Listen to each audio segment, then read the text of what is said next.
Good day, everybody. I'm your host, Felipe, and you're listening to the Total Basis Podcast. And with me, as always, it's my co-host, Sean Flannery. How you doing this morning?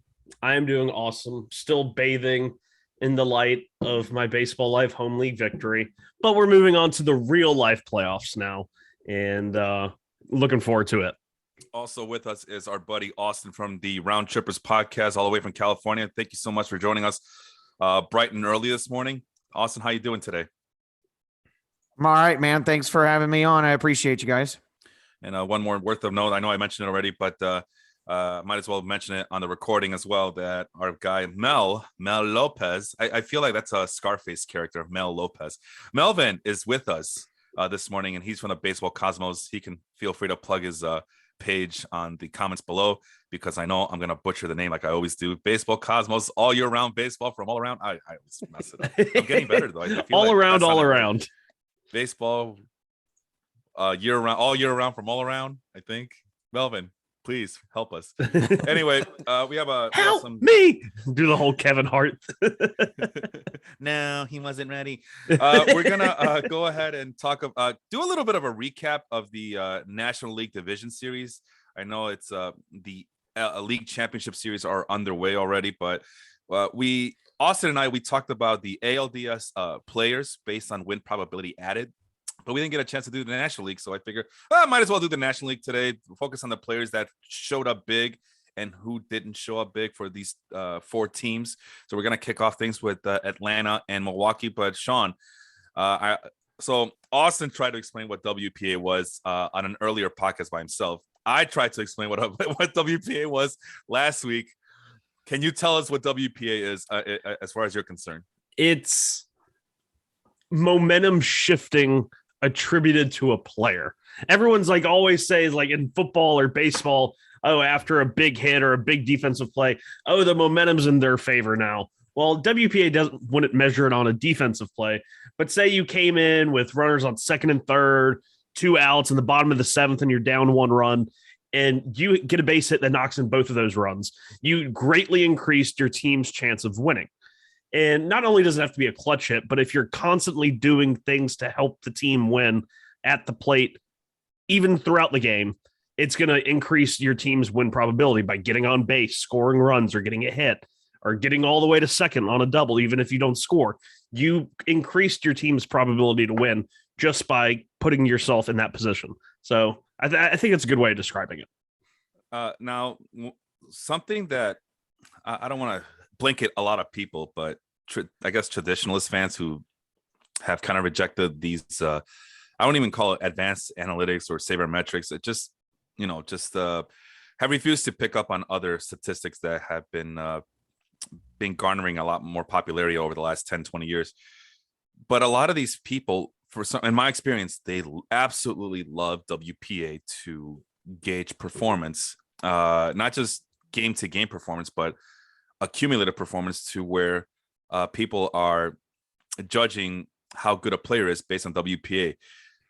Do you agree in using this statistic as that kind of gauge, as far as other stats like WRC plus, WAR, even on base percentage? Do you go with WPA as a barometer to figure out who the best player of that year was? It's not really my favorite, but it's, I think, nifty to look at in terms of, because you can have a not really a bad year and have a good WPA, because all of those bad things are going to bring down your WPA. But it's definitely one of those more interesting that I keep on the peripherals more than anything. I would still take all of the stats that you listed before I pick WPA, but it is a interesting stat because it shows how much one person contributed to their team. Yeah, and I think, Austin, we talked about it ad nauseum. Do you have any final thoughts on the usage of WPA here? I just think it's funny, kind of recapping the show that we were that Felipe and I did on my podcast.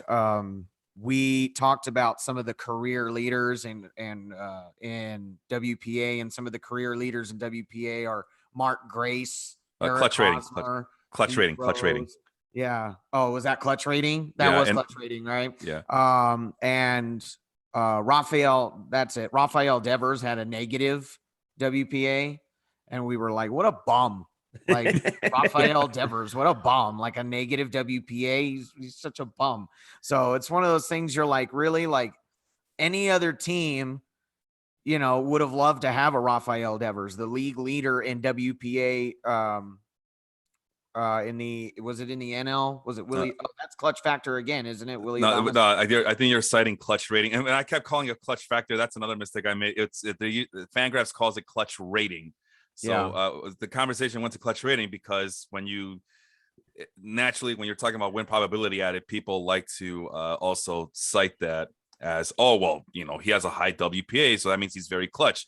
And I go, well, depends on your definition of clutch, but Fangraphs does have a statistic called clutch rating, and Pete Rose is number one on that list. And then Eric Hosmer is the equivalent of that in modern times. And that's how Mark Grace got involved, because Baseball Prospectus also has Mark Grace as the most clutch player that ever lived on this planet. So meanwhile, a guy like Giancarlo Stanton and Mike Trout, they're all in the negative over the last 10 years. Negative clutch. Like they're like the unclutchiest clutch of players you ever seen. They're so unclutch, Sean Flannery. That how unclutch are they? How unclutch? I don't even know how they change gears. Like there's no clutch. There we go. Sound effects that were too broke to have. So yeah, I don't know. But we talked about it. Yes, Austin, there's a method to the madness here. All episodes that I'm involved are always connected. So, that's why we do seasons and we do episode. We go episode to episode, just like WP, game to game, episode to episode. All right, so enough of that.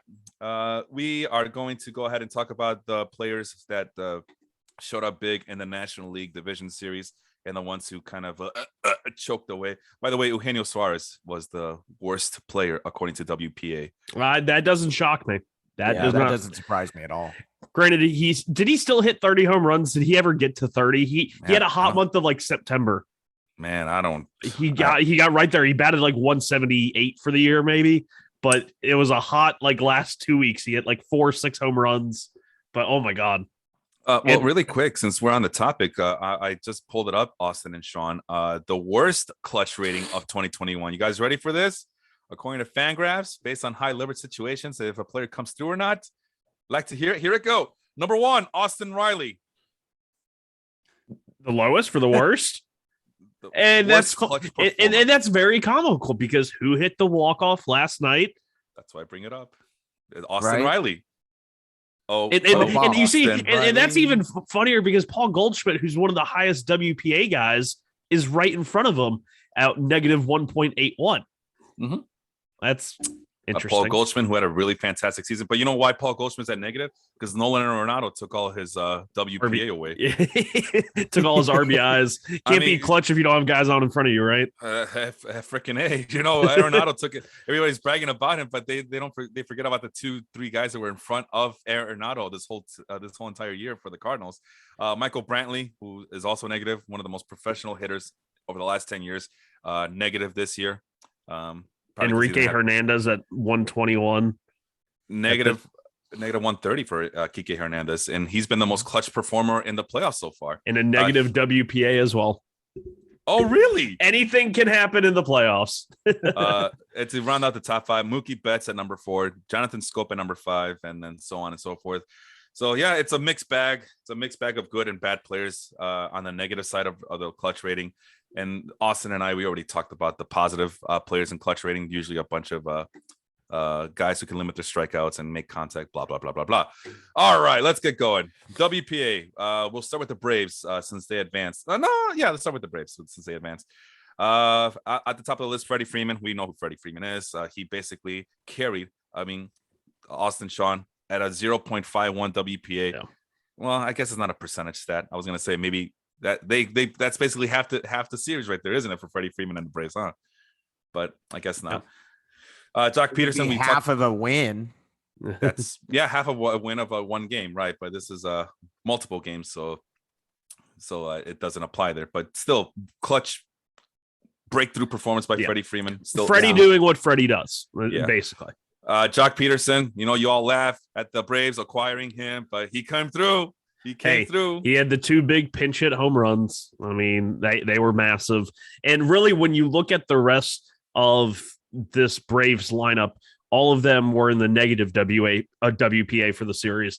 So if it wasn't for those late home runs by Jock, I honestly think that this Braves team would have been dead in the water, just because aside from Freddie Freeman and Austin Riley, they weren't doing really anything to score. It was just those 2 guys, and that was it. Austin, I have a question for you. You think the fact that that the Braves were fortunate enough to face the Milwaukee Brewers had a lot to do with just because according to this thing, it looks like Freddie Freeman and Jock Peterson carried this entire Atlanta team into the LCS. Do you agree with that statement?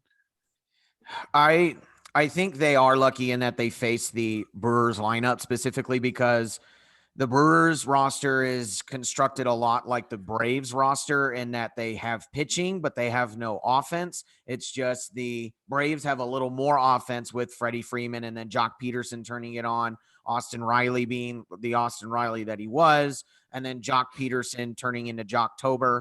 On the other side, you have Willy Adames, who didn't show up for this postseason. And then after that, who else is going to hit? Jackie Bradley Jr. Like who batted under 200 for the season. Yeah. I mean, it was rough.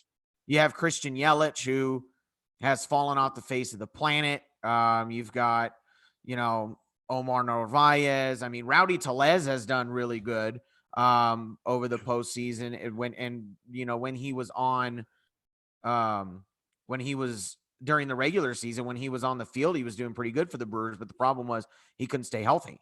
Yeah. So I think the Braves were lucky in that they faced a Milwaukee Brewers lineup that really there is no meat in the lineup. After you get past Willy Adames, there really isn't any meat in there. Whereas at least the Braves, they have a little bit of meat in Freddie Freeman, Ozzy Alves.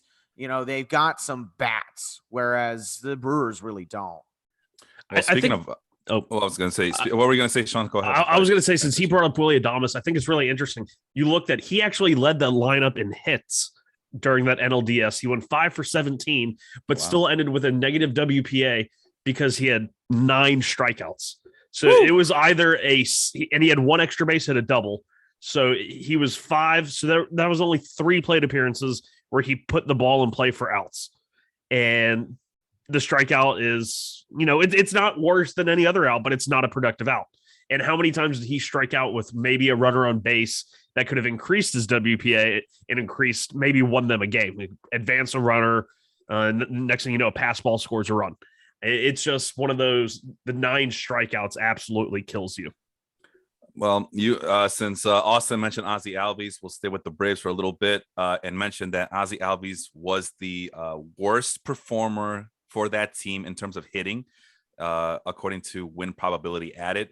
He was at negative 0.29. We just last episode that Sean and I did, we talked about Ozzy Alves and just how I guess the word frustrating is not the correct word, but just how much of an anomaly he is, or not anomaly, just a paradox overall. He faced the 3 best right-handed pitchers really in the National League this year. I mean, 3 of the top 5 at least, we'll say cool. that.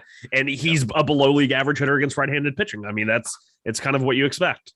Well, the paradox comes in the fact that, he'll pump up the counting stats, the hits, the accumulation stats, the home runs and stolen bases. But the rate stats, like, things like that are important to everybody in the world, on base percentage, it's pretty mediocre. So, I guess Sean mentioning the right-handed pitchers, to me, it looks like he got exposed. Austin, would you agree with that statement, or it's just bad luck? I think he really did get exposed with the right-handed pitching. Ozzy Alves has been one that's been very frustrating for me in that, excuse me, I had both watching, because I do like watching the Braves on the NL side, and fantasy-wise, I had him for fantasy last year, and he was hurt for most of the year, but I didn't want to drop him, and so I kind of kept him on my IL, and then when he showed back up, he really didn't hit all that much for all but 2 weeks. And he's a really weird player. Like, he has the potential he has thump in his bat, but then it disappears for weeks at a time and then it comes back. Yep. And then it seems like sometimes he slumps way longer than he's on. Yeah, it does seem like that. I mean, the comp we made last week was Ozzy Alves is a right-handed hitter. He had 21 home runs and 465 plate appearances. And he struck out, I had at 20% of the time. So not as much as the guy I'm about to comp him to, but he batted .230 with a sub 300 on base. He's Rugnet Odor as a right-handed hitter. He tries to yank the ball for a home run, and it all leads to a 94 WRC plus. And it's been like that almost every single season, except his small sample size 20, where he crushes lefties, and then he's below league average versus righties. And it's just, he hits just enough home runs against the right-handed pitching, even though he's still a below average hitter against them, that it makes it kind of balance out. And then he gets all the hits versus the lefties to raise the average. And it's a weird profile that in the playoffs, if you're going up against a team like Milwaukee, who had 3 bona fide aces, you're going to get exposed. Oh yeah. It's just funny to think. It's just funny to think that he doesn't fit the profile, or he's trying not anyway to fit the profile of a second baseman. When you think of the different second basemen around the MLB, they're not power hitters. They're the punch and Judy hitters that hit that Texas leaguer over the right field, over the second baseman's head, and they get on first, and then they let everybody else hit them around. And it seems like Ozzy Alves is really trying not to do that. Like, he's really trying to hit for power when it's like, dude, you're a second baseman. You're not expected to do that. Let Freddie Freeman do that. Let Jock Peterson do that. Let Austin Riley do that. I disagree. I think the Braves are expecting him to do that. Otherwise, they would have told him to knock it off. But I mean, 30 home runs and you 106 RBI. You can't doubt him. If you look at him in the minors, though, he had insanely high batting averages, but relatively low home run totals.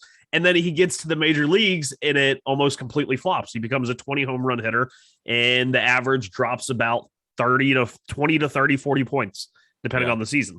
It's a very, I think he has the hit tool where he could bat 300, but I think as a right-handed hitter, he gets just so, he wants to yank it. Almost like Francisco Lindor has been the last couple of years, where from the left-hand side of the plate, he just wants to pull it, get it in the air, and hit a home run. And then when he's on the left or hitting on the right-hand side going up against left-handed pitching, it's a much more natural gap-to-gap approach. And so maybe it's just how it is. Somebody's telling him to do something. He literally gave up the average for the power, and it has worked in terms of a counting stats perspective. Obviously, from an overall, is he a effective, efficient player? I don't know about that, but hey, I'm pretty sure there's plenty of fantasy leaguers who are happy with Ozzy Alves. That's their second baseman after he posted 30 home runs and 20 stolen bases and over 100 RBIs. So, yeah, there's really quick. I want to go back to the positive side and mention that Eddie Rosario also at the top after he hit a 2-run single in Game 4 against Hunter Strickland. That was a big play for him, and that's why he's at the top of the list. Eddie Rosario stole 11 stolen bases this year. Raise your hand if you knew that. No one's raising their hand. I didn't know that. Hey, Pablo Sandoval is still contributing to the Braves' success here in the postseason when he's not even on the team. Because that was the funniest trade at the deadline, or not even, it was before the deadline. They traded Rosario from Cleveland to Atlanta for Pablo Sandoval. Pablo Sandoval goes to Cleveland, doesn't even play a game, immediately DFA'd. Boom, salary dump. Salary dump. And of course, Austin Riley, we just mentioned him. He's at the top of the list as well with a minute WPA. What was his big play? Was he showing up here? No, he did not. Okay, that's fine. So the negative side, we keep it going for the Braves. Orlando Arcia, former Brewer. That's the only reason I'm mentioning him. Former Milwaukee Brewer, Orlando Arcia, now with the Braves, not doing much of anything. I guess we'll move on to Dansby Swanson. I do want to bring up one thing about Arcia is in one of the games, I think maybe game 1, where they had him pinch hit with the go-ahead runs on base against Hader. And everyone's like, oh my God, he brought in a guy who batted 190 or something on the season to face Josh Hader with the bases loaded or the go-ahead run on base. We forget that Orlando Arcia was a pivotal, very clutch hitter for the same Brewers that he's facing in 2018 when he had like the 2 or 3, 4 home runs in the same postseason. And everyone wanted to crush him for that. Like, what was he thinking putting Arcia in the game to pinch hit when he could have just left Eddie Rosario in? And I just thought that was a dumb thing to get. Like, Hader versus Rosario, it's lefty-lefty. You don't really have a great matchup there. Rosario is up and down against lefties. And Arcia ended up getting out to end the game. But I thought it was a good hunch to play. You know, the guy facing his rival team in the postseason where he's had success before. But yeah, he only had the one plate appearance and he had, I think, a walk as well, but or 2 plate appearances with a walk. But he had the big out with the runners on base that led to that low WPA. Yeah, runners on the corners, 2 outs, and he grounds out to second off of Josh Hader. That ended up being one of the top 10 plays of that division series, and that was an advantage Hader, Josh Hader, that is. And then Dansby Swanson, who he had a kind of, not a breakup, but I guess I would call it a bounce back, because this guy had so much hype for a very long time, and he's just been a major disappointment this whole time. And he has a fantastic season, 27 home runs, 88 RBI.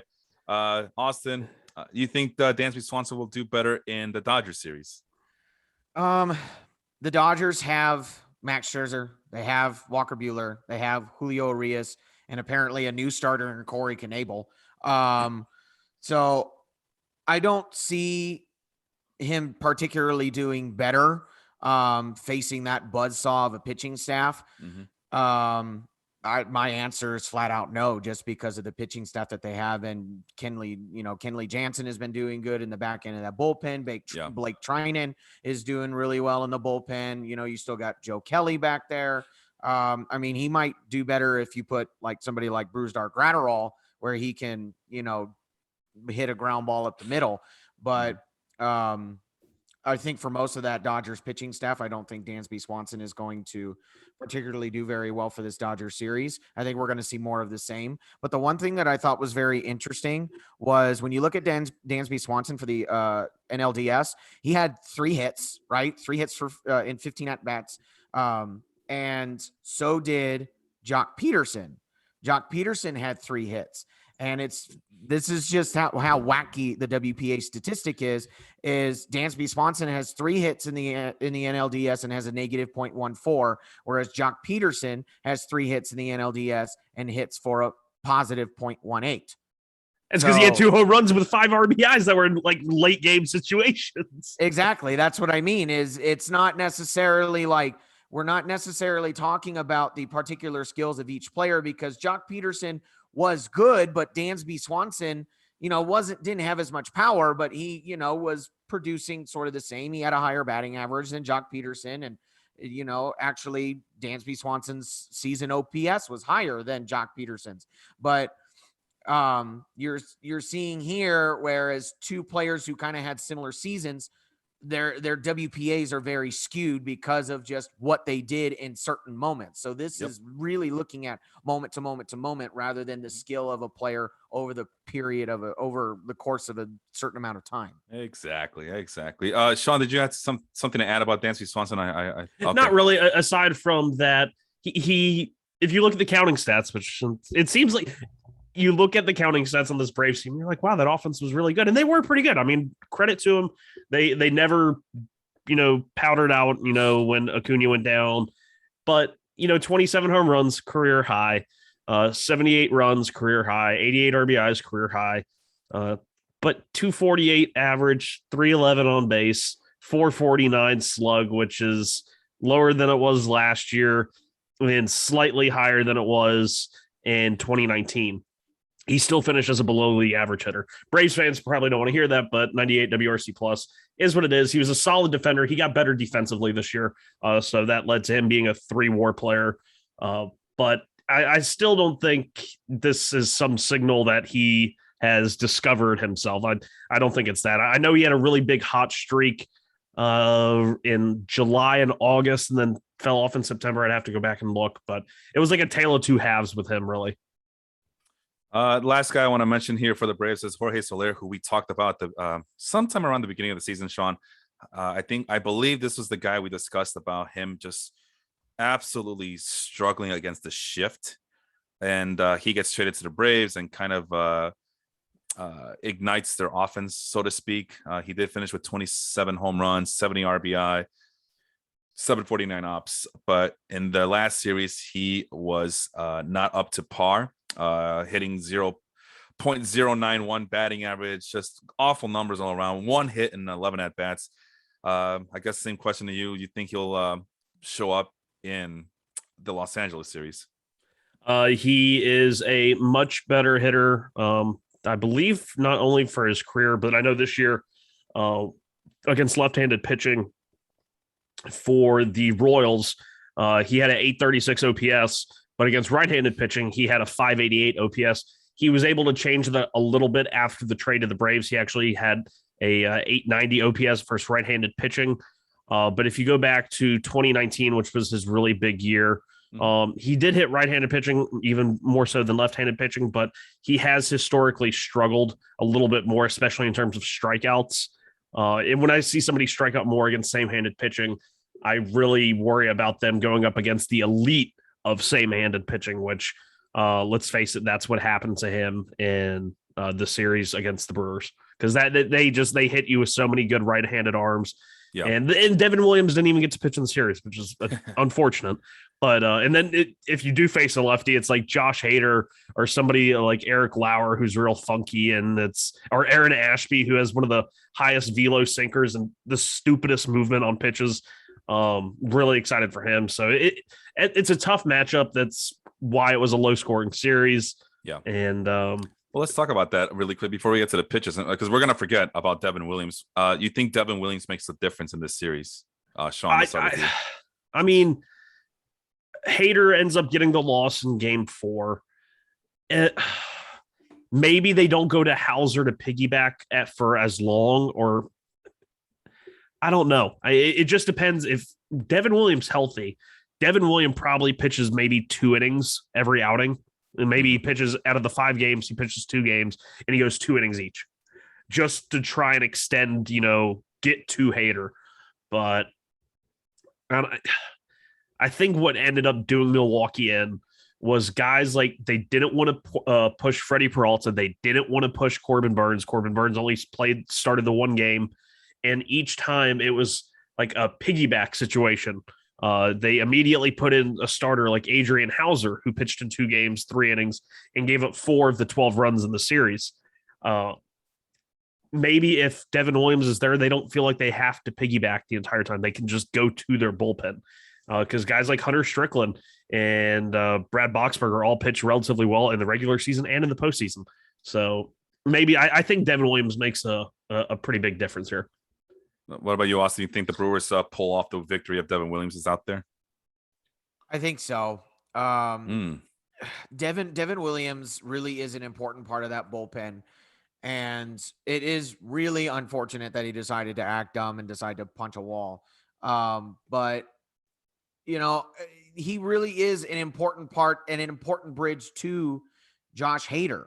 You really can't rely on just Josh Hader to be your entire bullpen and hope that you are winning by the time you get to Josh Hader, because then you see it, like Sean said, Josh Hader got the loss in Game 4, but it wasn't before, beforehand, Milwaukee was leading in that almost that entire game. And they really, really had some key hits before they got to Hader. And if Williams wasn't in that bullpen, or if Williams was in that bullpen, you may not get some of those key hits. You may be swinging and missing on that changeup that he has, and we're looking at the Milwaukee Brewers in the series rather than the Atlanta Braves. Yeah, and I think it's noted that loss for Hader came in the 8th inning. It wasn't the 9th inning, and traditionally, what the Brewers did this year. Josh Hader was no longer the 2 innings every sort of outing like he used to be. It was Devon Williams in the 7th or 8th, along with someone like Strickland or Boxberger, and then it was Hader in the 9th. And I don't think it. And of course, he had to face the meat of the lineup: Rosario, Swanson, Freeman, Albies. Freeman, of course, taking him deep. So there's nothing to say that if you put Devon Williams in there, that Freddie Freeman still doesn't take him deep, but they had a formula all year that worked. Yeah. And then in game 5, an elimination game, they stray away from the formula, and because they had to, because Devon Williams wasn't there. And the plan was Josh Hader going to go too. And maybe Josh Hader got ahead of himself. Maybe he was thinking, game's tied. I need to go 2 innings. I need to keep us in the game. And he's thinking about the 9th inning when he's still in the 8th, and it bit him. All right, let's quickly move on to the Brewers batting. You already mentioned Rowdy Tellez. I guess he came up big with the 2 home runs and 4 RBIs and only 10 at bats. Will there ever be a time, Sean, where Rowdy Tellez will be a full-time player in the near future? I mean, if they get universal DH next year and Rowdy Tellez and Daniel Vogelbach aren't in the starting same lineups, we riot. I'm going to move up there. I'm going to find Jet, and we're going to freaking protest outside whatever that ballpark's called now. And we're going to be like, Insurance Arena. Loan Depot for mortgages that love yourself center. It's I'm gonna go up there, and me and Jet, we're gonna just like pick it. We want dad bods. Because who doesn't want to see Rowdy Tellez and Daniel Vogelbach in the same lineup? It's really fun. I want to see that. Sure. Quickly moving on. I just realized that we're half hour in. We haven't been talked about the Brewers. I mean, we have, but not in a format way. So Omar Narvaez. This is how bad the Brewers offense was. Omar Narvaez gets credit for just showing up. 3 hits, 8 at bats, 1 RBI. He had a 1 double, 0.19 WPA, second on the team. I know Sean was pretty high on Omar Narvaez this entire year, and for the Brewers, he came through. Yeah, he had the RBI single that chased Charlie Morton in game 4, I believe. Okay. Jace Peterson, former prospect that I used to look at, he gets credit with a 0.09 WPA because he walked twice in 2 games. Because he gets on base. Yeah. Eduardo Escobar with a minuscule 0.02 WPA. He had a pretty good series, 3 for 10, a double, batted 300. Eduardo Escobar, remember that's one of those guys, right? Trade deadline move. No. Besides that, Eduardo Escobar, Eddie Rosario. They're the same person. They're the same person. And Jorge Polanco, they're all the same. They're all came from that Minnesota team. They're all the same. It's the same tree. I don't know. So let's go on to the negative side, and this is the big one. Colton Wong, who was pretty much carrying this Brewers team at the beginning, struggled mightily. What's your take on Colton Wong? Well, this trio, Austin, Colton Wong, Christian Yelich, Willie Adames. What happened there? Do you know? Any thoughts on those 3 guys? The most important players in terms of offense just fully struggling in this series, Austin. Colton Wong, I was kind of surprised that he didn't show up more for the Brewers. Christian Yelich, I'm kind of starting to come to terms with the fact that maybe he's just not as good as, everybody is allowed to have, a flashbang couple of years and then goes back to whatever he was supposed to be. And I'm becoming reserved to the fact that maybe Christian Yelich is just going to be like this for the rest of his career. Do I hope? No, I hope not. But, I'm starting to, because this is 2 years in a row now. We've been waiting for Christian Yelich to go back to the MVP candidate that he was, and he's just completely fallen apart 2 years in a row. So, Willie Adames, I was shocked also didn't show up. And I think really on top of some of the pitching blunders and the fact that Devon Williams wasn't there, it's a fact that those guys that showed up consistently for the season, for the regular season, did not show up for the playoffs. You have Colton Wong on his Baseball Savant page. He's in the 75th percentile in K percentage, right? Yep. He's not striking out. So, it's so he's making contact with the ball. And usually when you're making contact with the baseball, something is bound to happen. Right. And it just didn't happen this series. And Colton really just got cold at the wrong time. Through July, he was one of the team's best hitters. Him and Willie Adames really carried that team. And then in August, in September, really from August then on, he batted 238, 239. I mean, it was identical stats, sub 740 OPSs, and he wasn't the same hitter. And then it carried into the Braves series. You faced good pitching. The Braves pitched much better than I anticipated in that series with Anderson, Morton, and Fried. So just a bad time to go cold, I guess, for Colton Wong, because, he was so good for the vast majority of the season. Well, and even then, Willie Adames did not have all that bad of a series. I mean, he batted 294. He had 5 hits and 17 at-bats. 9 strikeouts. The 9 strikeouts, that kills him. 9 strikeouts, but I mean, it wasn't like he went up there and was whiffing every time. He was getting on base. He had 5 hits. That 9 strikeouts does kill him, but it's one of those things where it's like he's striking out at the most inopportune times is what it is. If some of those 5 hits were in a different situation, we're looking at a completely different series here. Yeah, I mean, who knows? I mean, we saw Freddie Freeman show up big time for this Braves team. Who knows what this series would look like if Christian Yelich just, I don't know, a minute version of Christian Yelich from before just shows up and gets a clutch hit here or there, or, just gets a hit anywhere. But yeah, between the 3 of them, 9 plus 8, 17 plus 5, 22 strikeouts in 30 plus, what's 30 plus 17, Austin? 47. 47.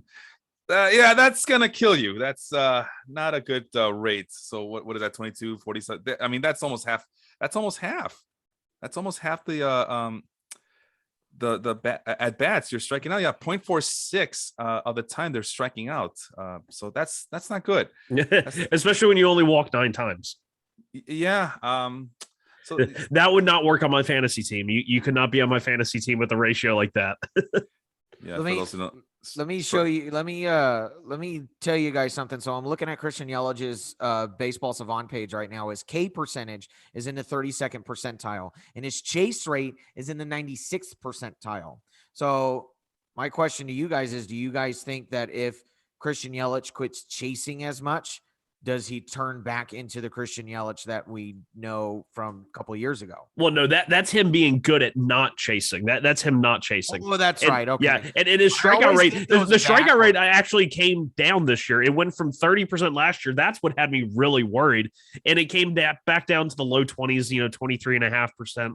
Go figure, which he was never a high strikeout guy. He was always around 19, 20%. Very consistent with that.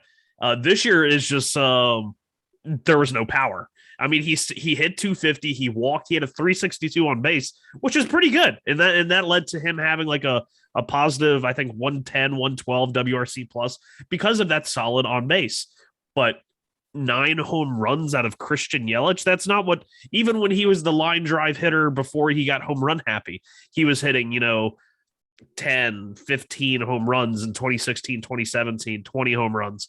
And then he had the big, stop hitting the ball on the ground, which if you really dig into a lot of his batted ball data, that's where he had a career high, really not career high because he had 63 in his rookie year, 55.5% ground ball rate. It's the highest it's been since 2017. If he can't get the ball off the ground, you're not going to hit home runs. You can't hit home runs on the ground. It just doesn't happen. Unless they're the infield home run variety. But then you're looking at a single with a couple of errors. Hey, a home run's a home run. Ask any home run hitter. Really quick, as far as the chase and all that, the chase and the whiff, Yelich has always been a very patient hitter. And he had an outside the zone swing percentage of 22.8%. That's nearly a career low. I mean, that's just ridiculously low. He's a very patient hitter, very good batting eye. His outside the strike zone contact rate went up to 59.6%, which is the highest it's been since 2018. I mean, it's not over 60%, but still for him, it's a little bit of progress. And also couple that, it's just not good contact. It's 77.5%. That's high. That's the highest it's been since 2018. The last 2 seasons have been just been awful for him. Where it gets interesting for me is that pitchers are no longer afraid of him. 2019 and 2020, they were really nibbling him. Christian Yelich was not seeing any pitches inside the strike zone, relatively speaking. And that percentage went up to over 40% for the first time since 2018. But he didn't do anything with it. But it might be one of those things. And I think we've been talking about it with you guys over the last 2 weeks. Me talking to you guys individually on your shows or my show, whatever. There is such a thing as being too patient, right? I don't know if being a little bit more aggressive would fix those, but like Sean says, if you can't even lift the ball off the ground, I mean, what good are you in terms of a power hitter? I mean, here's another thing to look at on his Baseball Savant page, right? So you're looking down his exit velocity, his max exit velocity is fine. It's where it normally has been for the rest of his career or for his career. But when you look at his launch angle is down. In 2019, it was 11.3. 2020, it was 7.1. This season, it was 2.8. Mm-hmm. Yeah. Right. So it's going down, and his hard hit percentage is the lowest that it's been since 2017. So it's a lot of problems with him. I mean, the hard hit percentage is still good. Like, he's still hitting the ball hard. It's just a matter of getting it off the ground, which was something that plagued him earlier in his career. Granted, earlier in his career, it was ground balls with a very high line drive percentage. There was almost next to nothing in terms of fly balls. And then 18-19, when he was, that MVP candidate, we started seeing more fly balls. And I think now he's got himself where he's so focused on trying to get it in the air. I think that might be leading to some issues here. All right, well, let's move on then from Christian Yelich to Avisel Garcia, who was kind of I'm not going to say godsend, but he ended up being much needed stability in that lineup as well from the right-handed side. I mean, he showed up with a 29 home runs. So basically, he did what Christian Yelich couldn't do with the 29 home runs. Also nowhere to be found. And one more guy we want to mention before we move on to the other series, the pitchers. We haven't even gone to the pitchers yet.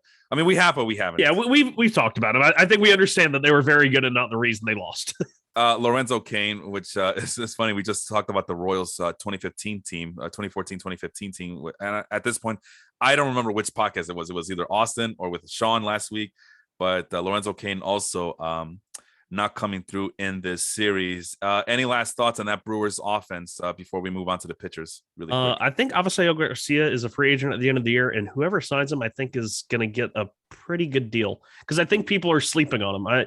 I granted the defense is taking a nosedive, but I think a lot of people are going to go finding themselves trying to sign the Confortos and Castellanos.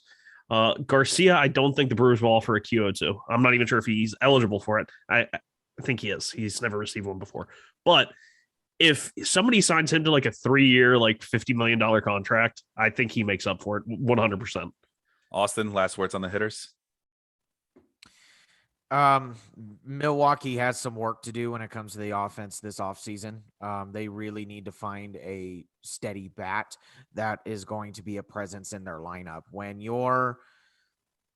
your presence in your lineup is Willy Adames and Eduardo Escobar and, a struggling Christian Yelich, you're going to struggle. No matter how good your pitching is, the name of the game is you have to score more runs than your opponent. And if you don't have an offense, that's not going to happen. So, I think they have the pitching down. They have a, 3-headed monster and they're and almost really a 4-headed monster in their starting rotation. They'll get Devon Williams back. They'll get Josh Hader, in the back. Granted, they don't trade him away, but they really need to focus on bats this season, I think. All right. Quickly into the pitchers. Max Fried had a good series. Tyler Matzek. I mean, you guys heard his name a lot. He came through numerous times, according to WPA. So far in his major league playoff career, which is last year and this year, I saw a tweet. I think his strikeout percentage is 30, not almost 47, 49, 47, 39, 37%. It's something crazy. And he's only allowed a few hits. I mean, it's 39, 47. What are you doing an auction here? What's going on? It's somewhere between those numbers. It was like something with a 9 or a 7 at the end. All right, whatever. Well, I mean, he's always been good. He's been one of the more underrated relief pitchers in all of baseball the last couple of years or so. Unless he's playing for my team, then he just starts to implode. Not that I'm mad or anything, but no, he's been pretty good. Ian Anderson, a guy who we've been not doubting, but just kind of like trying to temper expectations. Well, I mean, he lived up to him once again in this series, going 5 innings, 6 strikeouts. and just a big key win for the Braves when he was on the bump. Will Smith getting jiggy with it. He'll be facing Will Smith in the Dodger series eventually if he hasn't already. He hasn't already, right? I haven't missed that yet, right? No, I don't think so. It's wait, forthcoming. The Braves game, the Braves Dodgers, Braves and Dodgers, yeah. Yeah, that Will started Smith... last night. No, but have Will Smith and Will Smith face each other yet? Oh, again? I don't think so. No, I don't believe so. I know Will Smith pitched last night, but I don't think he faced Will Smith. Yeah, Okay. Will Smith did hit a home run though, and Will Smith got the save, but Damn it wasn't right. the same Will Smith. Love it. Love it. Luke Jackson, another guy, another underrated relief pitcher for the Braves. He went 3 strikeouts and 3 1/3. He did give up 3 hits, though, with a high whip of 1.5. But still, again, these guys look great in terms of regular season. I mean, Luke Jackson, 1.16 whip for a reliever. You still take that. And, of course, he played for my team those couple of weeks, and he imploded. So, it's just, I don't know what the hell's up with that. AJ Minter. Again, this Braves team is, I don't know why people keep sleeping on their bullpen. But, these are some of the more consistent relievers over the last couple of seasons, and they showed up pretty big for this Braves squad in this series. On the opposite side of the spectrum, Huascar Ynoa, who I think, I don't know about Sean, but I do like him a lot from here on out, but he did not look too good in this series at all. 1 inning pitch, gave up 2 earned runs and a negative 0.20. I hope he doesn't go punch a bench like he did earlier. Go ahead, Austin. One thing that I wanted to point out was a credit to this Atlanta Braves pitching staff. When you look in terms of WPA, there's 1, 2, 3, 4, 5, 6, 7, 8, 9 pitchers that pitched in that NLDS. 8 of them have a positive WPA. The only one that has a negative WPA is Huascar Ynoa. So, credit to this pitching staff. Anybody that they threw up there, they delivered. And some point in the series, they delivered, right? So, and then the other thing is just a preview is I'm looking forward to Will Smith versus Will Smith because we've already had Garcia versus Garcia, and then Garcia got replaced by Garcia to finish out Garcia. So, and back to you, Garcia. And Orlando Arcia, too. Arcia is going to be involved. He's going to be the missing G. To the Brewers pitching side, Corbin Burns doing Corbin Burns things. 6 strikeouts and 6 innings pitched. He did not get the decision, though. But, it's not his fault the Brewers lost. 0.36 WPA. We all know about him. Freddie Peralta, Sean mentions him almost every single episode, it seemed like. It was a Freddie Peralta show, especially near the beginning of our season 2 of the Total Bases podcast. He also showed up big, 5 strikeouts and 4 innings pitched. Just a recap for the season, Peralta, 195 strikeouts and only 144 in a 3rd innings pitch. So I expect big things to continue for him. Eric Lauer, he was on just an afterthought in that trade with the Padres. He had the high whip, but he got the important outs when he had to, I guess. He had a brutal series, but WPA, this is why we don't trust WPA too much. He's at a positive 0.13. Brandon Woodruff, we all know about him. Brad Broxberger, we should know who he is. Let's go to the negative side. Adrian Houser got housed in this series. Aaron Ashby, which is a player that Sean and I talked about near the end of the season. He did not have a good time in this series, negative 0.18. Hunter Strickland, veteran pitcher. Sean mentioned, someone mentioned that he had a good series, but according to WPA, he was on the negative side. And of course, Josh Hader, probably one of the better bullpen arms, had enough and imploded, and the Braves figured him out. All right, let's start with you, Austin. Give me one positive pitcher you want to talk about, and then one negative pitcher. Or let's start with positive with you and Sean. Starting with you, Austin. Give me one positive pitcher you want to talk about on this list here. Positive for the Brewers. I thought you mean the Dodgers. No, let's just get that out of the way right now. Just give me one positive pitcher from the Brewers you want to discuss right now. We've discussed them all. Oh, did we? I guess. Yeah, we've hit everybody. I was saying that for true. the next series. I was saying that for the next series. No, I thought we were still gonna go through. Okay, let's just move on then. Yeah, it is what it is. The Brewers are out. The Braves continue. There's nothing else to be said about that, I guess. Let's go move on. Since no one can see the screen here, Cody Bellinger. Remember, this guy was an afterthought. Choke artist. Positive. Mookie Betts. Down year for him. Positive. .25 WPA for the series. Albert Pujols still making an impact in the playoffs. Steven Souza, oh my God, the Dodgers just bringing people back from the dead, also at a positive 0.07. And Gavin Lux 0.03, and Julio Urias is up there, but we don't like to talk about pitchers as hitters because they're bums. I was gonna say you're not gonna point out the fact, but that he got an Julio Urias RBI. He got an RBI. He has a higher WPA than Gavin Lux. I don't care. Let's just start with sit here with the positive. Austin, let's start with you. Which positive player do you want to talk about first here with Dodgers? You know what? I want to talk about Albert Pujols. Yeah. He, being an Angels fan, I got a front row seat for a very, very long time as to a lot of disappointing moments with Albert Pujols, the production, the lower production, the plantar fasciitis, the injuries to his lower body, and, all of the disappointment that comes with the territory of being an Angels fan at this point. But him being released, I thought was really messed up, my opinion. I thought him being designated for assignment was a wrong move by the Angels. And, if anything else, simply because, you're a struggling team, you're not going to make the playoffs, and why are you going to designate one of the best, probably the best hitter in our generation for assignment just to slap him in the face? That doesn't make any sense. And so when I saw that he got picked up by the Dodgers, I was glad that he got picked up by a team, and he actually produced somewhat for the Dodgers. He came off the bench and have some, a key hit or two every once in a while. I mean, is he the Albert Pujols that he was? No, because he's 47 years old or however old he is now. But I mean, coming into this, I mean, obviously he was 2 for 3. So he came in pinch hit duties, and he came in when he needed to. So credit to Albert Pujols for staying in there and being Albert.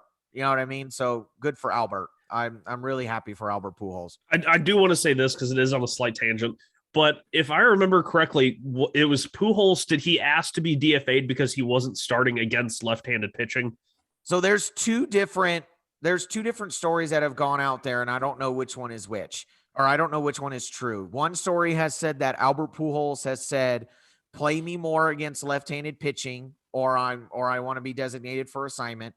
And then another story has said that he walked into the front office, and the front office said, we're going to designate you for assignment just out of the blue. And he got really upset. Either way, it sounds like he got upset one way or the other, and it resulted in him getting designated for an assignment. Because I kind of understand it. The Angels weren't going anywhere. You want Jared Walsh, who's could be a really big piece for you guys. You want him to face left-handed pitching. You want Shohei Ohtani, who, when he's not pitching, is your DH, so you can't put Pujols there. You want him to face left-handed pitching so he can keep hitting. And I mean, you don't want to keep playing Pujols. I mean, I get it. He did a lot, but you got to think of the future here. I mean, I know from a strategical point of view, and, you want to win ball games. Yes. It is a smart move strategically to designate him for assignment. But at the same time, it's like, you're not going to go anywhere this year. He's got 1 year left on his contract, and then who knows what he's going to do. Just let him ride out the rest of the contract. You've let him ride out if you were seriously not this happy about his performance, you should have designated him for assignment 2 or 3 years ago instead of doing it now in the last 4 months of his contract. Let's move on because we could talk about Albert Pujols all off season long and see where he goes from here. But I think he's done. Or who knows? Maybe he'll become Jason Giambi with the Rockies. Player coach in St. Louis. Pinch hit himself into the game. Maybe he becomes the next manager. Oh, wait. Does Albert Pujols like analytics? I need to reserve my opinion. Does he like analytics? Apparently, I think we need. Instead of Albert Pujols, I think we need to start an off-season campaign for Yadier Molina, player manager, And then the next season, when both him and Adam Wainwright retire, have a personal campaign for Adam Wainwright in the booth, because Adam Wainwright was really entertaining in the booth. Yeah, I've liked him the last couple postseasons when he's filled in. Just beware, guys. I mean, everybody loves in the booth, by the following year, everybody hates those guys in the booth. John Smoltz was some sort of revelation when he started being on the booth that first year that he started coming into national prominence. And now he's the 1A guy for, I don't know what station he's on, but now that he's the 1A guy, people are already fed up with him after like 1 year of him being on the. You see, that's my thing with Smoltz. He's either great, like he's at 99% of the time, it's like really good analysis. And then it's like the 1% of the time he just doesn't shut up about the damn shift. Like that's my only issue with Smoltz. Well, I mean, it's gonna happen. I mean, when you take these old timey guys who don't care about these, at least Smoltz, he has shown that he has come around every once in a while towards some of the more advanced scouting techniques that these teams like to use. But yeah, you're right. I mean, he'll start coming. I don't know why they just can't let this guy pitch and just go out there and perform and whatever. I mean, you guys got to give him a comment. Okay, shut up, John. Come on. The other guy, Alex Rodriguez. People fell in love with him when he did that interview with Pete Rose and Frank Thomas. Remember that whole? You guys remember? That's what got him back. I've never liked A-Rod in the booth. I've been indifferent. I don't hate him, but I don't like him either. Yeah, well, I mean that's what got him there though. That interview with Pete Rose, and people, oh man, we got to hear more from A-Rod, and ESPN's like, all right, here's A-Rod, and now nobody likes A-Rod. Yeah, I don't know. I've never particularly cared for A-Rod in the booth, but I never particularly cared for him as a player either. So maybe that's just maybe that has carried over. But I mean, I don't know how great my opinion is, because I think I'm in the minority of people at this point that likes Joe Buck. So I don't know. Okay. I'm indifferent towards Joe Buck. I mean, Joe Buck, I always tell this to people. Joe Buck, you just have to realize that he's, number one, imitating his dad without the big booming voice that Jack Buck had. And number two, I mean, he works at Fox. Who was the number one guy for a very long time at Fox in terms of football? Because Joe Buck's a football guy as well. And that guy is Pat Summerall. Pat Summerall talks like this. First down, Jay Novacek. And then, I mean, if you really think about it, it was John Madden who was talking like 85% of the time. And then Pat Summerall would just do what really amounts to rappers doing, what's it called? Ad-libs throughout their songs. Like, yeah. You know, the beat goes on. Doom, doom, doom. Oh, come on. How did we get to here? Well, wait, our conversation has dissolved.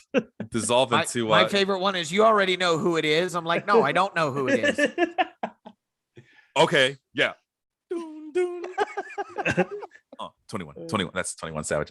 But yeah, that's and then once you realize that that's who Joe Buck is, you know, he's just trying to do whatever Pat Summerall used to do that make him successful for such a very long time. Then you realize that's understandable what he's trying to do. Plus, you know, when you're trying to be the 1A guy, you got to be all things to all people.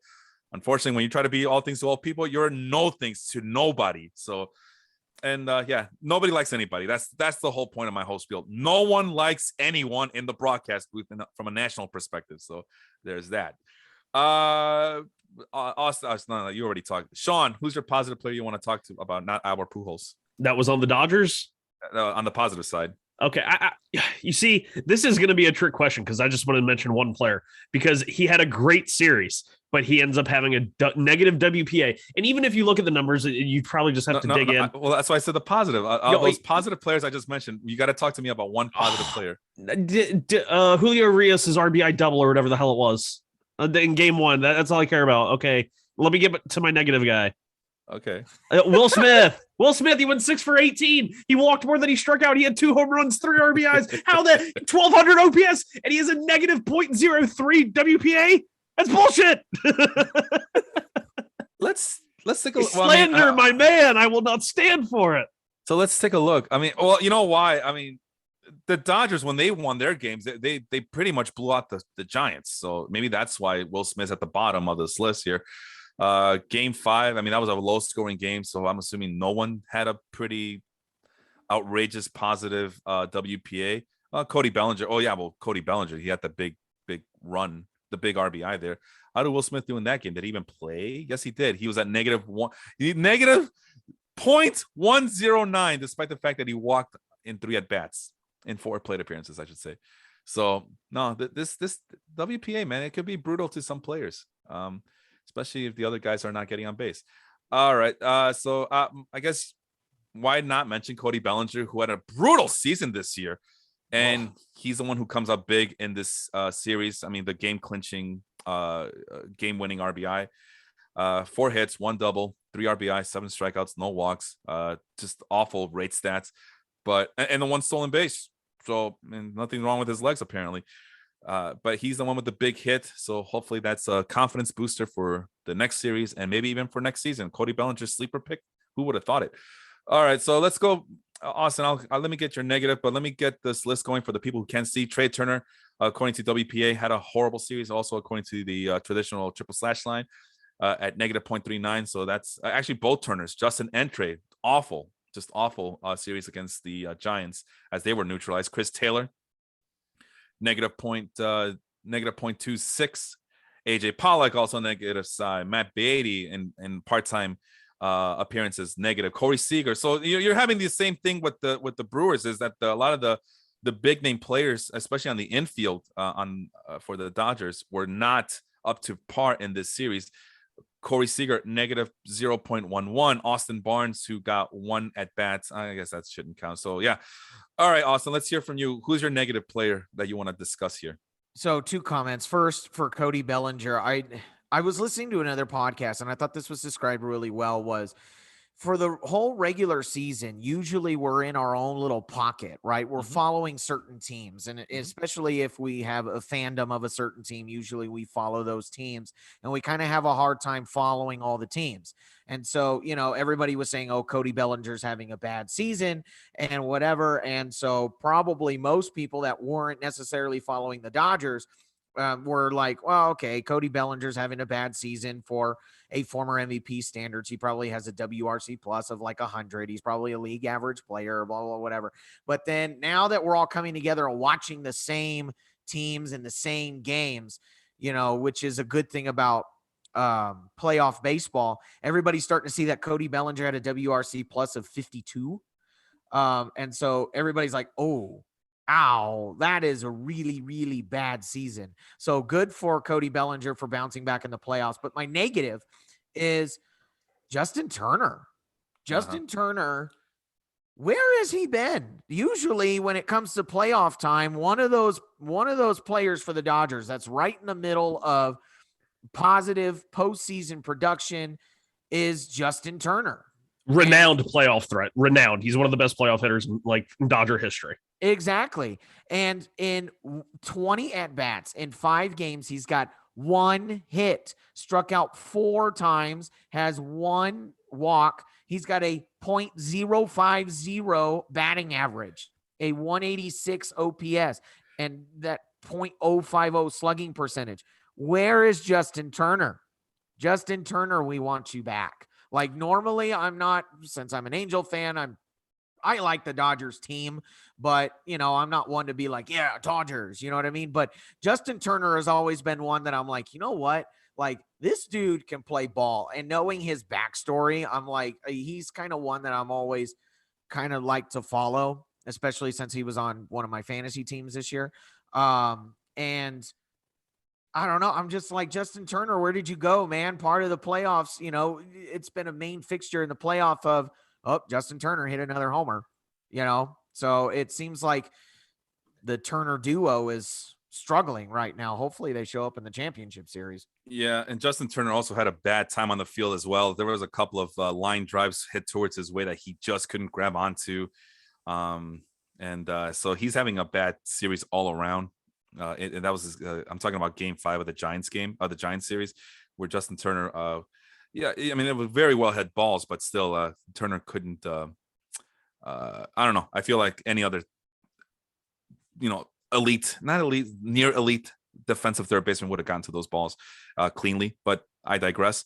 Justin Turner just reminds me of that old-timey hockey player that's still. You're surprised that he's still. Yeah. You know who Justin Turner is? He's Marian Hossa. From the Blackhawks, the Chicago Blackhawks. Like, wow, he still plays in 2016 or whatever the hell the last time Marian Hossa played. Wow, okay. still guiding that team to Stanley Cup championships. I see. Okay, that's Justin Turner. That's who I think of. So hopefully there's still a lot left on his tank. It's very rare to see a guy in his mid-30s still perform. 27 home runs, 87 RBI this past season. So how much does he have left on his contract? Sean? He just signed a contract. He was a free agent this year, this past offseason. I think it was a 3-year deal. I thought it was a 4-year. It might be a 4-year. It might. You keep going, and I'll come back. You got it. All right. Let's go to the Giants. Let's see how they did. Well, the Giants. There's literally 3 positives to him.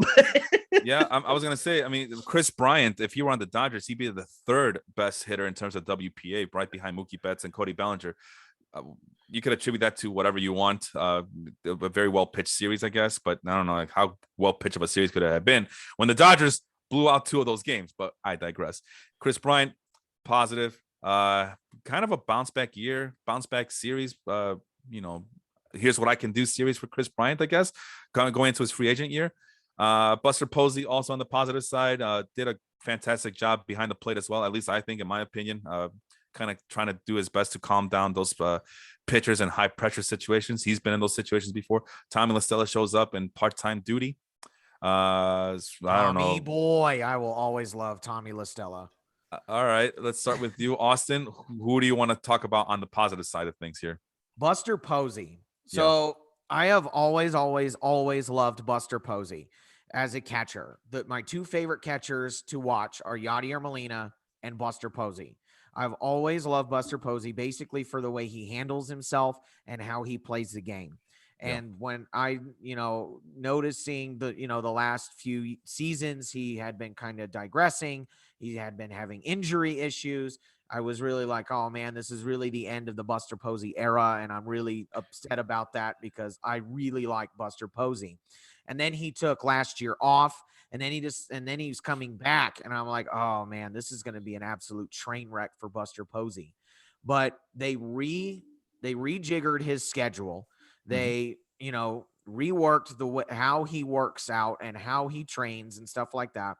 And when he takes his days off, and it worked for him. A 304 batting average for the regular season, an 889 OPS, 18 homers. He really carried this team both as a leader, a veteran leader of the team, and an on-the-field performer. And it's, proving in the postseason as well that he's not buckling under that. And it's because he's a 3-time World Series champion. He's been here before. So he's having key home runs. Did he strike out 6 times? Yes. But, Buster Posey comes up when he needs to, and a big value of his is just, as you said, calming down some of those pitchers that are coming in, and it's their first, postseason, and they don't know what to expect. Buster Posey is behind there, and he wholeheartedly believes in all of his pitchers. So it's really nice to see a resurgence of Buster Posey and getting to see him play in the playoffs again and showing who Buster Posey really is. Like, I really am overjoyed to see Buster Posey performing in the regular season and the postseason. I think a lot of us are very happy to see Buster Posey still be relevant in Major League Baseball. Sean, did you want to talk about any of these guys on the positive side of things? Not necessarily, because it was all negative on the offense. Mostly negative. The Giants, yeah. I'm just going to speak to the team as a whole on the offense. They got throughout the year playing the matchups. They were the West Coast Tampa Bay Rays. We talked about this. They platooned guys like Darren Ruff and Lamont Wade Jr. Ruff versus the lefties, Wade versus the righties. Mike Yastrzemski and Austin Slater. It was just everywhere you looked, it was a platoon. Tommy La Stella and Donovan Solano. What happened in this series? Well, Donovan Solano, who's Donnie Barrels, 0 hits. Alex Dickerson, 0 hits. Lamont Wade Jr., 1 hit. Mike Yastrzemski, 0 hits. And then you add 49 strikeouts in 159 at bats. Well, it would have been 165. It's about a 30% strikeout rate, and they walked less than 5% of the time. They got away from what made them great, and that's partially credit to the Dodgers. They, messed with the matchups. Everyone wanted to hate him in Game 5. Like, why the hell is Corey Knebel starting? Well, you kind of force the Giants' hand on putting in all your lefties at once because at some point Julio Urias is going to come in and pitch 3 or 4 innings, and he's going to go through the entire lineup. So the Dodgers did a really good job counteracting what the Giants did all year to get there. Yeah, I mean, listen, you guys can talk. I mean, everybody can talk about how analytics is this, and analytics is that, ruining the game, helping the game, whatever the case is. And which is ironic because for some reason the Dodgers are this analytics boogeyman, and the Giants are now seen as this poster boy of just plain old school timey traditional baseball. Excuse you, did you all forget who the manager for the Giants is? It's Gabe Kapler. Exactly. And Farhan Zaidi. I mean, come on. I mean, it's this analytics versus analytics, and which statisticians and which front office can best navigate the managers to make the right decisions here. I mean, maybe it's coming down to that, and maybe people don't like that, but we got to let these managers have their, go with their gut and go with their hunches. We used to bash managers for doing that as well. No one likes anything, I'm telling you. And for some reason, the Giants get the perception on them is like, oh man, what a great team. I mean, it's up and down. There's no superstars, but they just play old-timey, old-school baseball the way it's meant to be. And all they're doing is just doing what everybody has been doing since the beginning of freaking time in this game. And it's called playing the percentages. So playing the matchup. Playing the percentages, playing the matchups. I mean, I'm just quoting Montgomery Burns here. He did that. What was it? That's why he benched Darryl Strawberry in favor of Homer Simpson. Right? Is that what happened? Something like that. Something like that. And Homer Simpson got the RBI hit by pitch. But it's just mind-boggling. It's really mind-boggling that all the word analytics, sabermetrics, advanced stats, all of that, or just not playing with the manager's gut feeling. It works. It works. These two teams just gave you 5 games of what this rivalry is all about, and it came down to just who had the better decision making based on whatever paradigm that they're using to get from one at bat to the next. So anyway, I digress. It just bothers me that that basically the two most successful teams in the National League were very heavily analytics based, and that's all I'm going to say about that. Really quick negative side on the other negative side. I know Sean mentioned them all, but just to put a cap, the worst player on this list in terms of WPA, Mike Yastrzemski, followed by Wilmer Flores, Brandon Crawford, oh my God, Evan Longoria, Lamont Wade Jr., who Sean just mentioned, 1 hit in 10 at bats. Donovan Solano, Donnie Barrels, 0 barrels because he had 0 hits. No, that's not how it works. It doesn't mean that. But he did go hitless and with 3 looks like 3 strikeouts. But Austin Slater, Steven Duggar, basically the entire Giants. Yeah, Darren Ruff did hit into some really tough luck, especially in Game 5. All 3 of the balls he hit were just absolutely smoked. One of them did turn into a home run. One of them would have been a home run in, I think, 20 out of 30 parks, and the other would have been a home run in like 12 parks or something like that. Yeah. And then, of course, the positives were Kris Bryant, Buster Posey, Tommy La Stella. But Kris Bryant, I already mentioned him already. That maybe kind of bouncing back into free agent prominence this upcoming season, off season, I should say. So we'll see. On the positive side for the Dodgers pitching, Max Scherzer, duh. Julio Urias, duh. Blake Trinan, Kenley Jansen, Walker Buehler, Bruce Argento. Everybody on the Dodgers was good in this series. Corey Knebel, Joe Kelly, even though he had a high whip, he was on the positive side of things in terms of the WPA. Phil Bickford. I mean, so not Dodgers one real, negative man. WPA. Not one negative. One negative. So let's go.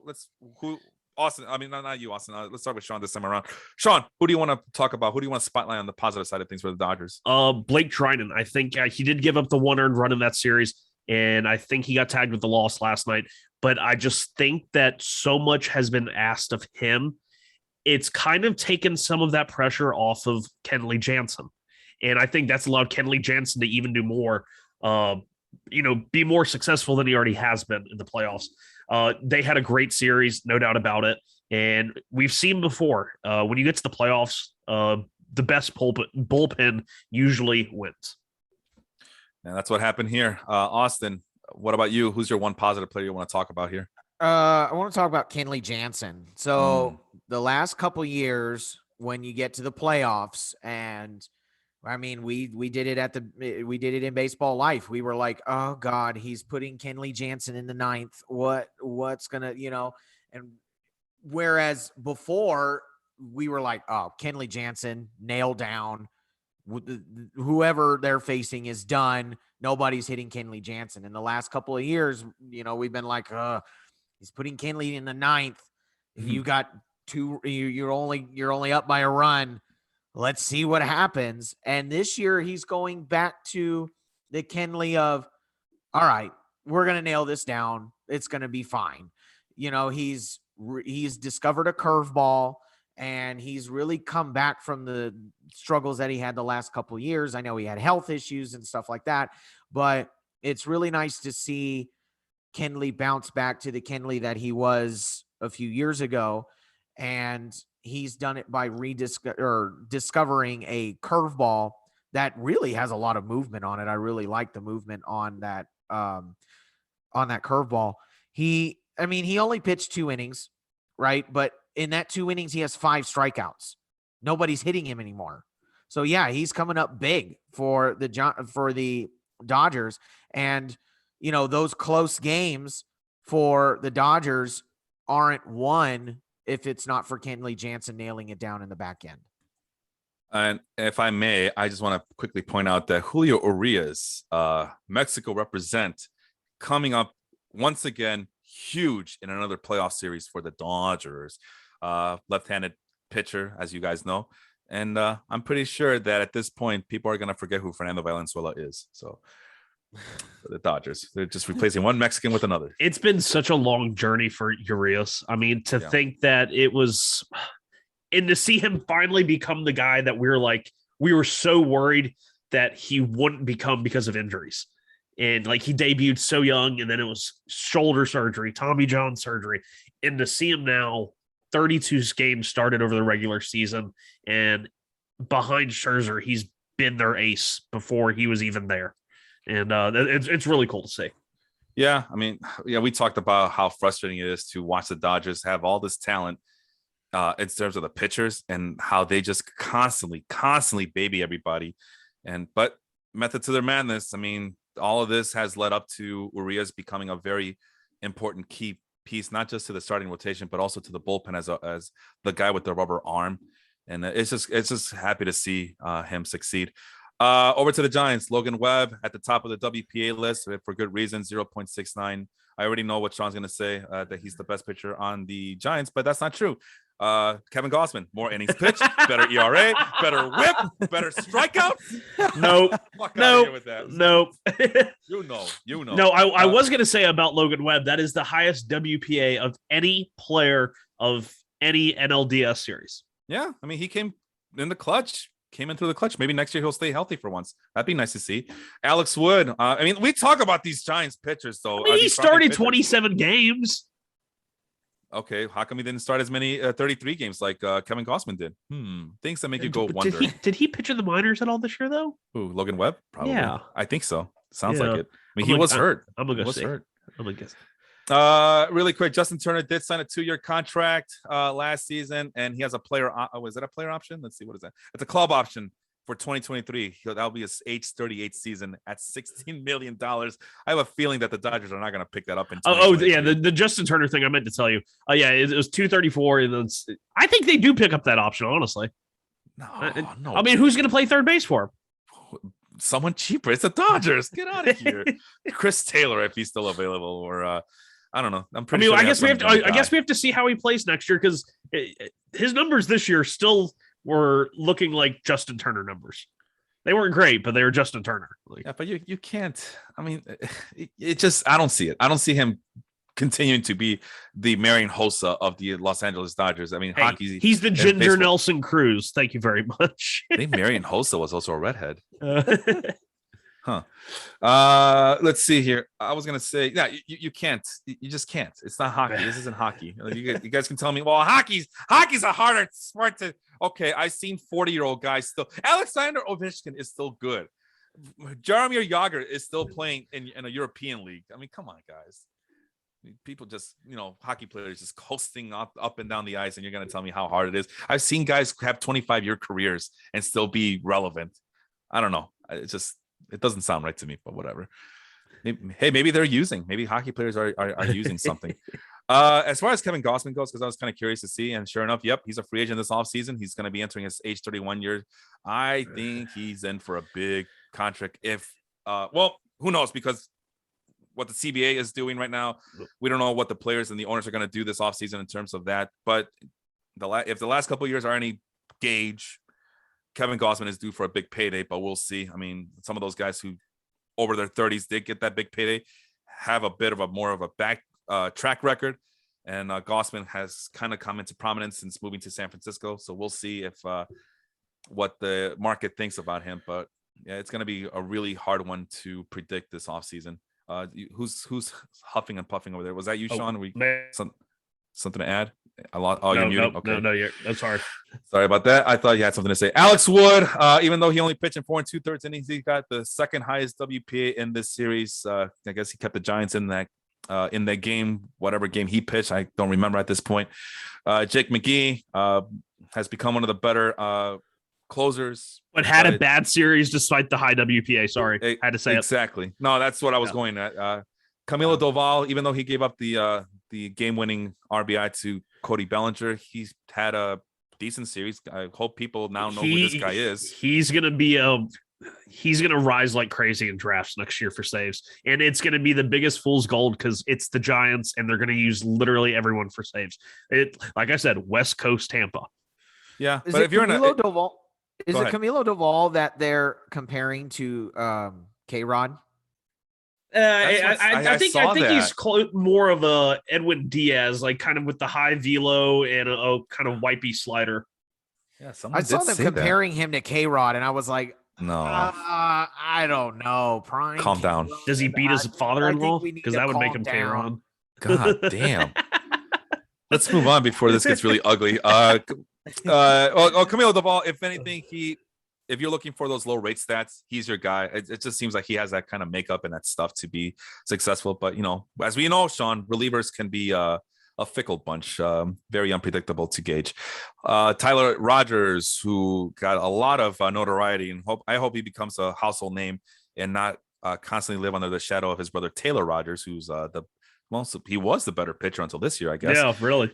But Tyler Rogers, as you guys who missed the entire series, he's a submarine pitcher with the quirkiness and so he threw, I think, 37 pitches that the ball ended up 2 feet higher than where it was released from because of baseball. You can't tell me the ball doesn't rise if it does that. Jose Alves. Well, if you're pitch, I mean, come on. What are you doing here? What are you doing? If you're fighting gravity, of course. I mean, I don't need it to be a math teacher like Dawson to tell you that. So, and Jose Alves is the last positive guy. We got some negative guys here, so we actually do have time to talk about some of these positive guys one by one. Austin, let's start with you. Positive player you want to deal with right now? I mean, right. I feel like the only positive player to talk about is Logan Webb. I mean, Logan Webb, granted, he's bounced back from, the steroids or the PED suspensions. That's right. And Tommy John. Oh, look at Sean. Hey, it's not just PEDs, but he's a warrior. He fought back through surgery. Anything for Sean to have that narrative still. Listen here, Sean. It's easy to become the best pitcher on a team when you're shooting up PEDs. All right. I'm the one that posted in Baseball Life that he had a PED suspension. I know you did. Go ahead. Austin, sorry to interrupt. There is that, but I mean, he stepped up. I mean, this is a young guy who stepped up to a .61 ERA in the postseason.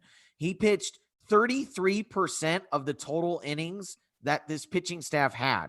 They had a total of 44 innings pitched, and he pitched almost 15 innings. That's 34% of the innings. They rode Logan Webb. Like, you can't ride one pitcher and expect to win the series, but Logan Webb carried this pitching staff, in my opinion. Because when you look at the Dodgers pitching staff, the workload is much more even.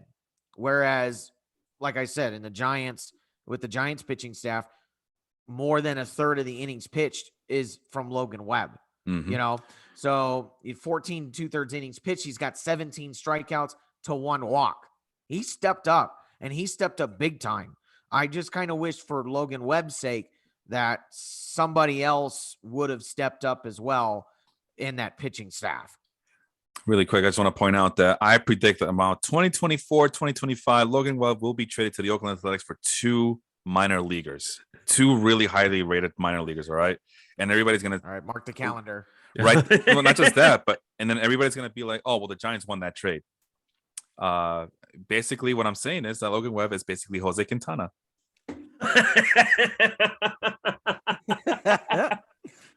Sean, who's your positive player that you want to talk about really quick? I'm going to go with Camilla Duvall. He really, he came up right at the tail end of the year. Probably not many people knew what he was. 29 games, 27 innings pitched, 37 strikeouts to 9 walks. What I love to see in a young pitcher is you don't beat yourself. If you have command with the stuff that he has, fastball in the 99th percentile, fastball spin rate in the 98th percentile, and then a slider that major league hitters whiffed at 40% of the time and batted under 175 against it. Kept the ball on the ground, 50% ground ball rate. What can I say? I mean, he's going to be awesome. It'll be interesting to see. He's still young. If they make him the defined closer, but I already said before, I don't think that's going to happen. I don't think this is the type of organization that is going to do one closer. I mean, look at their bullpen this year. This is why they lost the series. They had one of the best bullpens in all of baseball. Jake McGee, Dominic Leone. I mean, they were great. Harlan Garcia, great. And they get to the postseason and they combine to give up Leone 3 runs. Harlan Garcia, 2 runs. And then Jake McGee, another 2 runs. These guys were nails for them in the regular season, and they couldn't replicate the success. And that's my negative for him. Camilo Duvall was the positive. We got to see him on a national stage, but the negative was the bullpen that was best in baseball fell apart. And it sucks to say because they were so good and underrated in the regular season. Just want to really quickly point out that how do I frame this where I don't come off braggadocious, but I'm going to come off braggadocious. So, when you had a chance to get guys like Noah Syndergaard, Mike Soroka, Kyle Hendricks, Hyunjin Ryu, Marcus Stroman, Jesus Luzardo, it didn't matter because the best pitcher of that bunch was indeed Kevin Gausman. I told you fuckers that was going to be the case. Victory lap time for me. I still remember. I took it personal. I still remember you jackasses laughing at me for taking Kevin Gausman. We're still laughing at you. No, it was the right move. The numbers show it. The record shows it. The only bad thing that happened was I lost this guy over here in the last game of the last series of the championship game in the Baseball Live Fantasy League. It didn't matter. I was right. All you bums were laughing at me. Were wrong completely. I hope you guys were having fun finishing in 5th place, picking all those other bums there. The negative side of things, Dominic Leone, very good segue there. Very good segue. Darlin Garcia, Kervin Castro, Zach Little. I don't know if I want to talk about any of these guys. Dominic Leone, Kervin Castro is kind of cool, honestly. Yeah, why is he so cool? Because he didn't walk anybody. I don't think he gave up a run in 13 innings in his first. Those were his first 13 innings of his major league career. No earned runs allowed. Oh, okay. Look at that. So, Jonathan Garcia, wasn't he a Red Sox player, or who am I thinking? He was on a lot of teams. The Marlins were when he made his comeback. He's already I thought he was older than he is, but he came up as a starter for the Marlins. He started a little bit for him, but just a weird slinging lefty rubber arm type guy. And then of course he goes to San Francisco and they turn him in. He had a .49 ERA in the shortened season last year. It was stupid, and then 2.62 this year. It's like I said, the Giants are making me worried about how they develop, and they're doing what the Rays do, and they find a guy. Hey, he has a weird arm angle. I can fix that, or use it to my benefit, and that's exactly what they're doing. Yeah, let's pick Kyle Hendricks so he can be mediocre for the rest of the season, Felipe. Yeah, that would have been the move to make. I don't know. I love how he's still talking trash. No, bro. He's never gonna let it go. I'm never gonna let it go. That's 2 years in a row where I was right about Kevin Gausman. Next year might be a different story, but we'll see where he lands, what team he goes to. I know that there's a limited shelf for Kevin Gausman, but I'm glad that I was there, prime Kevin Gausman years on my team. Not prime Kevin Gausman years, prime Kevin Gausman year. years, 2020 counts as well as the Dodger fans. I should say peak Kevin Gausman. Yeah. All he had to do was leave Baltimore. Don't they all? Yeah, right. Watch next season. He's going to be like, Kevin Gausman's a bum. Don't pick him. He's a bum. We'll see. We'll see. You never know. I mean, Sean's still quoting me about things that happened from 2019, 2020 as if they were still relevant to this day. Like Salvador Perez. Let's see. Anthony Sclafani, former Reds player. I was pretty high on him this year. I guess he did pretty well for himself with a 1.091 whip. 152 strikeouts and 167 in a 2/3 innings, but he got blasted in this one. 1 2/3 inning, 10.80 ERA. It makes me sad because Anthony DeSclafani did pretty well for me for my fantasy season, and I ended up winning the championship in my fantasy league, and Anthony DeSclafani was part of that mainstay pitching staff that I had that helped me win. So. I have a quick question for you guys, and then we can end on that note. Are the Giants going to be this good next year? I think, in my opinion, depending what happens this offseason, but as of right now, we might have seen the best of this Giants team. I don't think they're going to come close to doing what they did this year next season. Austin, let's start with you. What do you think? You're on the West Coast. What do you think the Giants' prospects for next season are? This season for the Giants was really, really fun.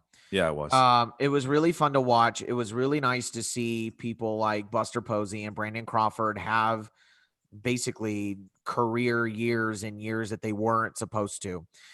But they were only projected to win 75, 80 games. They won 107. I think they really did overperform. And they rode the momentum because they were carried by people like Brandon Crawford, Buster Posey, people that are past their prime years. So supposedly. And so do I think it's going to happen again? I'm not going to say no. I'm going to say it's highly unlikely. So do they have Kris Bryant, which is nice. They have some guys that have potential coming up, but overall, I think they slide back next year, and I don't think they will be as relevant as they were this year, and I certainly don't think they win the division next year. Yeah, I mean, I was pretty positive. I was pretty hopeful for the Giants team this year. But I had them like at 83, 85 at most wins. Solid third place finish for them in that tough National League West, and yeah, even they superseded my entire expectations. Sean, let's hear from you. Giants next year. What do you see from them as of right now? I think the pitching is going to hold and the offense will come back because when you look at it, Brandon Crawford was one of their best hitters, and we know he's not this type of hitter. He's a below league average hitter for his career. I mean, that's just how it breaks down. But it'll be interesting to see because when you have platoons like this, it's hard to replicate year to year how well it worked out. Like everyone, Lamont Wade had a career year. Darren Ruff had a career year. All of these guys that you had in platoons did great. Granted, Mike Yastrzemski had a down year. If he comes back and plays like he did in 19 and 20, we could be having a different story. But I think, yeah, it's third place finish. And I hate to say that because they just won 107 games. I don't think they have the offense to keep up. Whoa. You don't think the Rockies are going to take a step forward or the Diamondbacks are going to take a step forward over there? What's going on with the Rockies? Whoa. It's a family show. Even though I already swore too much already. I just realized that it's high noon. NFL's kicking off. So people are probably watching their football games. I did want to get one more thought out of you guys, and then we can finish the show. As you guys know, yours truly here, Felipe, on the predictions for the before the playoffs started. I still have my predicted that Kevin Gausman would do really well. No, I still have my prediction of Dodgers Astros to be in the World Series, and you guys don't. So Austin, let's start with you. Now that your bracket's all messed up, who do you like coming out of both series here? Coming out of both series, the Red Sox have been a really, really interesting story to watch. I did not think they were going to get past the Rays. Excuse me. I thought the Rays were really going to handle them. Yeah, they did really well. And now they're running into the Astros. I think the difference between the Rays and the Astros is the Astros have a better offense. And it's going to be really, really difficult to kind of how do you say it? It's going to be really difficult to get to all of that Astros lineup for a series of 7 games. So I really think that the Astros, it may go for a while. I think the series is tied right now 1-1, isn't it? It is. Yeah. Yeah, it's tied 1-1. So I think it'll go for a while. I could see it going 6 games. I could realistically see it going 6 games, but I think in the end, I think the Astros take it, and I think they go to the World Series. Yeah. On the NL side, it's been really interesting to watch these Braves. I really like seeing. I didn't think the Braves were going to go this far. I thought they were. There was another. That was another one. I thought they were going to lose to the Brewers in the series, and they came in. I was pleasantly surprised. They have some offensive pieces, but I think that those Dodgers are just they're too deep. And their pitching staff now. Scherzer was struggled in the wild card game, but it seems to have found himself now, and I believe he's starting game 2 today. So I really think the Dodgers are going to beat the Braves. The Braves are going to put up a good fight, but I think the Dodgers are going to do it. So I think it's going to be a repeat of the 2017 series, and there's going to be a lot of talk. Who's winning really quick? Who's winning, Dodgers or Astros in the World Series? Now that you know what you know. That is so tough. Gun to your head. Let's go. We're out of time. Dodgers. All right. Sean, same question. Now that your bracket's busted, you get fresh new look. Who's your World Series picks now? I'm going to do Dodgers, Astros. You guys should have just done you guys should have just followed me all along, man. Hey, I told you guys, Dodgers, Astros. Before you sign us off, Kevin Gausman had 20 quality starts. Kyle Hendricks had 19. Thank you very much. What does that mean? Yeah, not a single Kyle Hendricks fantasy owner was happy with his performance this year. So. Quality starts is a category. Quality starts is a category over a lot of in a lot of wheat. Oh my god. Oh, you can't even spit it out right. Quality starts is a stat over wins in a lot of leagues now. All right. Well, I can do that too. In our league, we cover wins. Kevin Gausman had more wins than Kyle Hendricks, I think. Oh, no, that's not true, is it? Yeah, it didn't matter. Wins are overrated anyway. Wins are overrated. Let's see here. I dropped Kyle Hendricks. To be honest, I did. I dropped him halfway. A lot of people did. No shame in that. A lot of people. Oh no, did. They had the same amount of wins, even though Kyle Hendricks was like lapping him. Oh, you know what else Kyle Hendricks couldn't do? Pitch more than 181 innings. How many innings did he have? 181. How many did Gausman have? 187. 192 because he's a real kiss workhorse. My ass. Kiss me. Last I checked, Michael Jordan kiss my fucking ass. 192 is bigger than 181. It beats it every time. Kevin Gausman, 10.6 strikeout per 9. Kyle Hendricks, 6.51. Felipe, get us the hell out of this simulation. 6.51 K per 9. What is this? 1951 World Baseball? What the hell? And who does he think he is? Bob Gibson? He wishes. He's more like Whitey Ford at this point, if he's lucky. 1.54 home run per 9 for Kyle Hendricks. Not my ace. You guys are glorifying bums out here.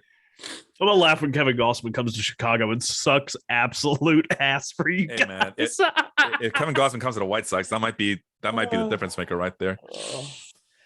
Oh God! All right. Can you imagine, Sean? You couple Lance Lynn, who's just a fastball pitcher, and then you bring in Kevin Gausman, who's just a split finger pitcher. Oh my God! It'll be the most White Sox thing ever because there's unlike the Giants, there's no versatility in positions. Everybody plays their position 162 games of the season. There's a set lineup every day.